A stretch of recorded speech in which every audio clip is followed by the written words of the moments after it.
What's crack lacking? Welcome to day 29 of the escape plan. So, today is very simple. We're going to be talking about the importance of tonality and body language, and really just understanding how to implement it correctly.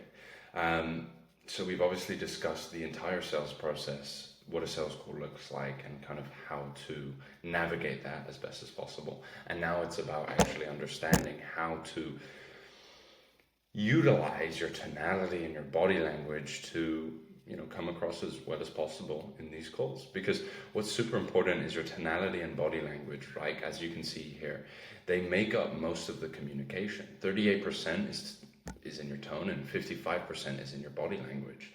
Only 7% is actually what you are saying. How you are saying it is 38%. So obviously knowing that, it's super important for us to be in control, and to actually ensure that we are doing as well as we can, the tonality and the body language, of course, to actually help our prospects. So, firstly, if your words are, saying I can help, but your voice and your posture is unsure, uncertainty, you're going to lose the sale, right? Because the thing is with sales, it's simply an energy transfer, right? That's all it is. And your energy is felt before your logic is kind of processed in the human mind. So your energy is crucial. And this is also why it's super important, when you are closing, to maintain that high frequency, that high energy when you're going into these sales calls. And it's like a challenge a lot of closers face when you're, on those last 5 to 8 calls of the day, when your energy is a bit lower than usual.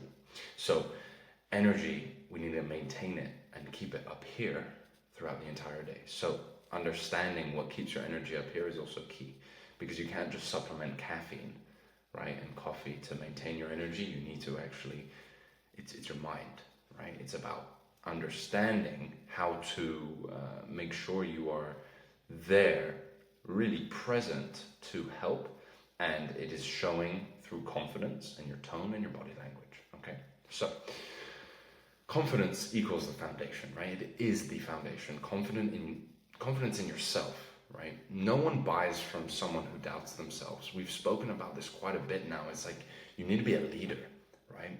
So it isn't about a mindset that you have.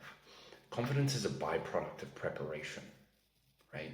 If you're confident in your abilities, you are going to be confident in yourself. Funnily enough, when I started this, I wasn't the most confident person when I started sales. But as time grew on, I became extremely confident in myself, because I started noticing and realizing that I've got a bunch of amazing skills and I know what I'm doing. So because of that, it allowed me to have a lot of confidence in myself. So you need to do the reps, right? We spoke about this yesterday. Reps are key. The more you practice, the more natural the confidence is going to become.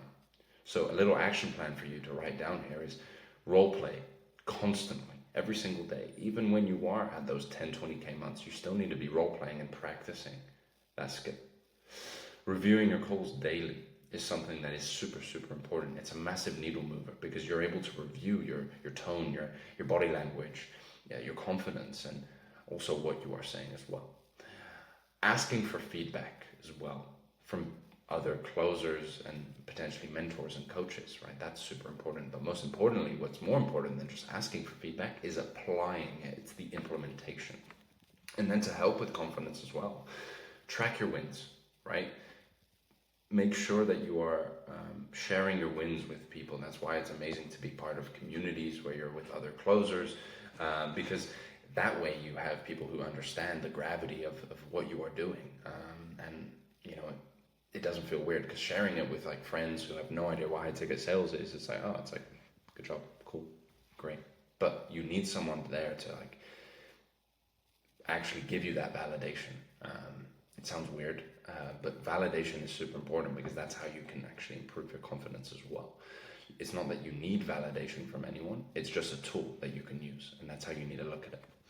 Then it's confidence in the offer, right?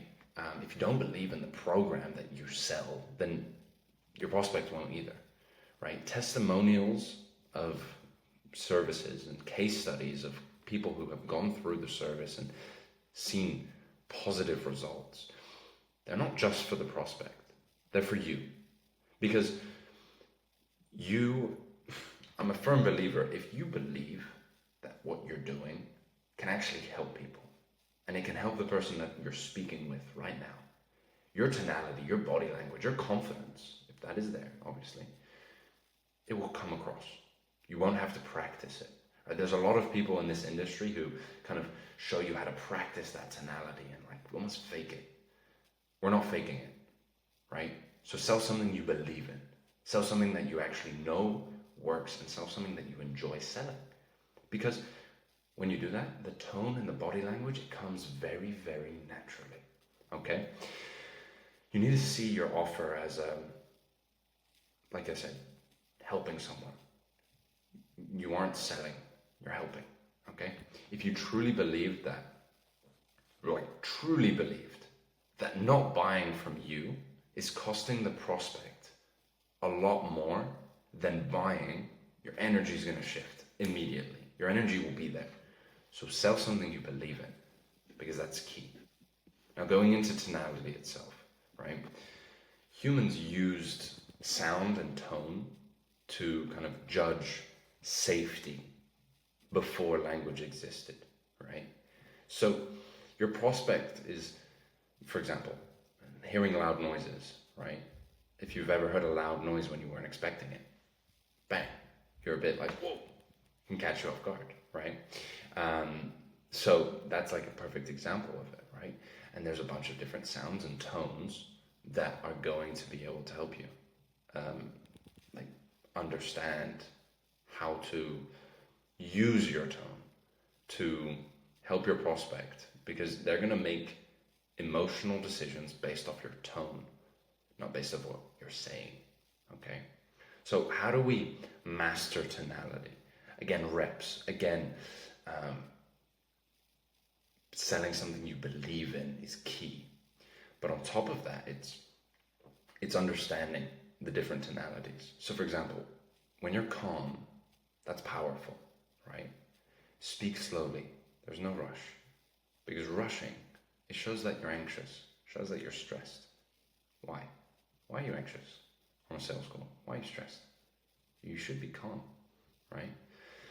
A commanding tone, right, is super important when you're stating key points, because it shows certainty, right? When you're in a commanding tone. For example, a great place to use a commanding tone is when you are pitching, right? When you're talking about your results. Puff out your chest, roll your shoulders back, stand up straight, or sit straight, and you'll have that commanding tone, right? Because it will allow you to speak with your diaphragm.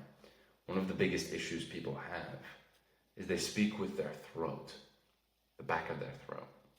You want to speak from your diaphragm. That shows power, right? And it's something that builds trust as well. Now, a curious tone, right? So this is what you want to use in the discovery, right? So the problem awareness, the solution, the consequence. Because when you're asking these questions, it's going to help pull a lot of emotion out, and it's going to allow your prospect to be vulnerable with you. And it's going to allow them to be open, and their guard is going to be lowered, and they're going to be, by the end of it, like, damn, I've had a conversation with this person that I've never had with anyone before. And now I really trust them, and now I want to work with them because I feel like this person understands me, right? Then you have things like uptone, so kind of like speaking with an upward pitch toward the end. This allows you to sound interested. Sounds like you're present. It builds engagement, right? And then you have downtone, right? This implies that it's final, you're certain, and you use it when you're making claims about your results, or even about the way that their current position, when you are questioning almost the pain and the consequence, right? That's when you want to use the downtone as well. It's super important. So a great example to show you how powerful tonality can be, there's like a saying, right? I've seen it in a video, it's quite funny. Well, it's not funny, but the actual phrase, when you hear the words and how different it can sound, depending on what emphasis you put the words on, for example, with your tone, it's funny. For example, the statement is, I didn't say you hit your wife. I didn't say you hit your wife. That implies that I didn't say it, but someone did. I didn't say you hit your wife. That implies that you didn't say it. I didn't say you hit your wife. That means you didn't say it, right? That means you maybe inferred it, like, you know what I mean? You didn't actually say it that way, but you potentially pointed to that direction. I didn't say you hit your wife. Someone else did, not you. I didn't say you hit your wife. Okay, you didn't hit your wife, but maybe you shouted at your wife. I didn't say you hit your wife. That implies that you hit someone else, right? So knowing that, how that can sound to someone, it's super important that we use that to our advantage. Because again, it is crucial, because this just shows you the importance of your tonality in terms of communication. Plays up that, I see it's on screen here, right? That's the number. That's how much is actually being communicated. So I thought that would be a great example for you guys. So body language is kind of next. Even over the phone, your posture, your expression, your energy is going to get transmitted. Whether it's video, Zoom, in person, on the phone, body language is critical, right? So what are some good kind of body language signs to show, right? Your posture is your status, right? If you see someone slouched, that doesn't show that you're like someone to be trusted. You're hiding something. You're not proud, right? You should be proud of who you are, and you should be proud of what you're selling. So sit up, tall, stand tall. Have your back straight, your shoulders back, your chest puffed out, because you're proud, because you have status, right? Then, what that actually allows you to do, again, it allows you to open up your diaphragm, and it will improve your tonality. So sit up straight, stand straight. Then your hands, right? Your hands, it shows that you're comfortable. It shows that you're in control. If you just sit here, it's very different, right? You can't see my hands right now. But even if I'm moving my hands and you can't see, it allows me to speak differently, right? As opposed to just having them here. So start speaking with your hands, and the best way to actually practice tonality body language, friends, right? Try it out, and you'll see the difference. It makes a massive difference. Don't fidget with your hands. Don't fold your arms. It signals nervousness. Because if you're sat there, right, with your arms folded, that is a sign, a psychological sign, that you're like kind of holding something back. It's also important to understand body language in your prospect. So if they're like this, with their arms crossed, they're folding their arms, then you can kind of understand, okay, this person, like, we need to open them up. And eventually throughout the call, you'll see them start to relax. But initially they might be folding their arms, etc. But you want to open them up, right? Again, facial expressions, super, super important. That shows emotion. So smile when it's appropriate, right? So when they're talking about their desired goal, what they're looking for in a service, smile, right? It will change your tonality. It will allow you to speak in the correct way, as opposed to if you're frowning or if you're angry, if you're sad, smile, right? And what's important is you almost want to mirror the prospect, kind of, with the body language, right?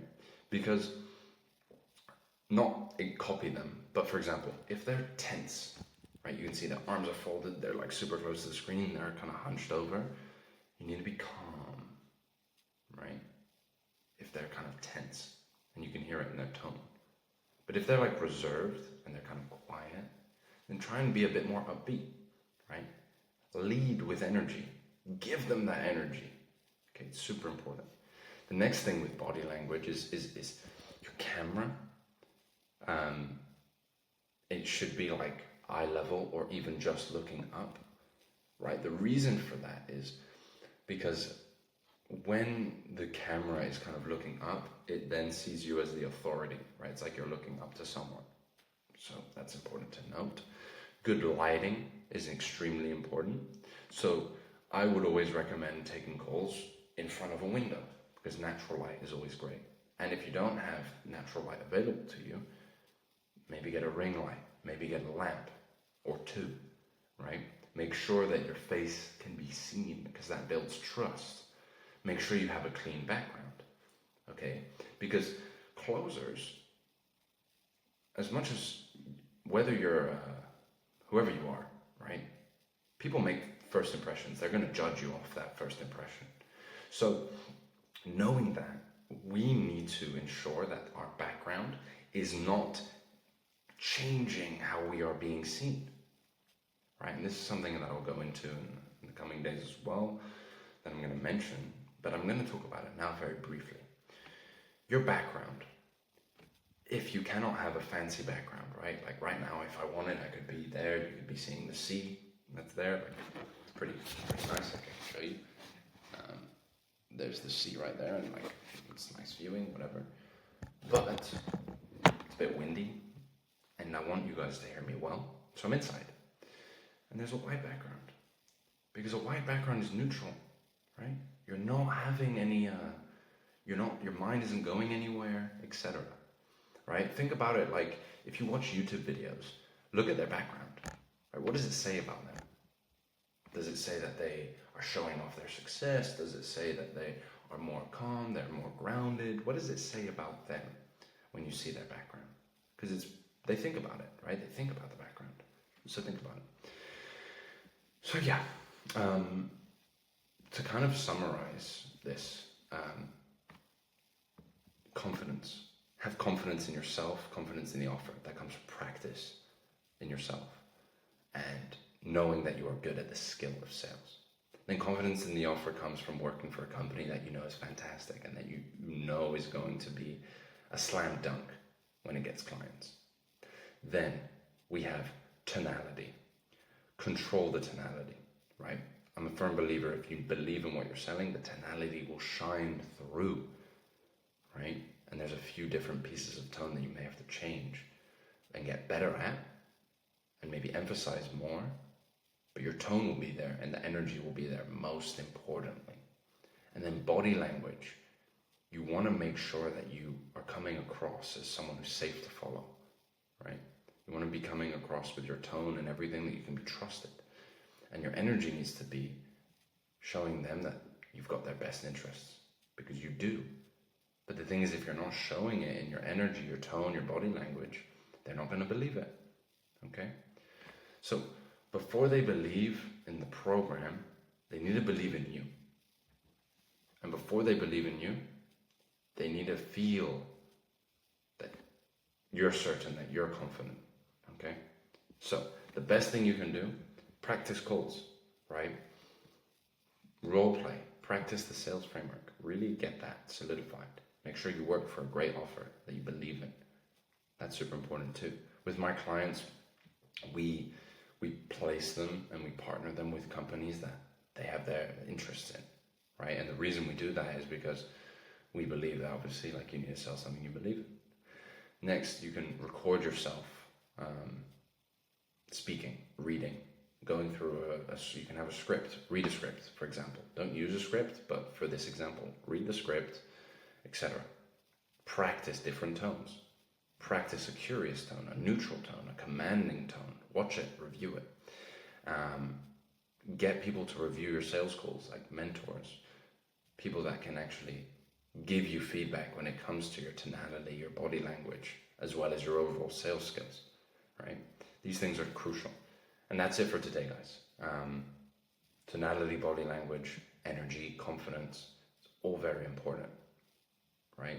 The sales skills is not the bulk of what we do, right? There's so much that goes on in this industry. It's more than just the skills. It's a lot more than that, okay? So, thanks for watching, and I'll catch you guys tomorrow.